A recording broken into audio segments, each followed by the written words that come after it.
Hello friends, welcome to Creative Medicine. In this lecture, we will learn about external auditory canal is formed by first bronchial groove will form external auditory canal. External auditory canal by first bronchial groove, whereas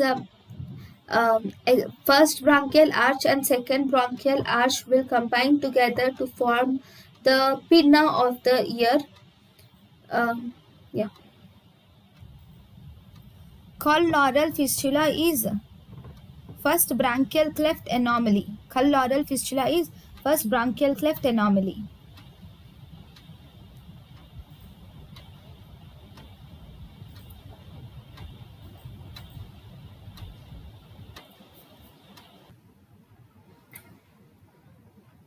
Thank you and thank you for watching.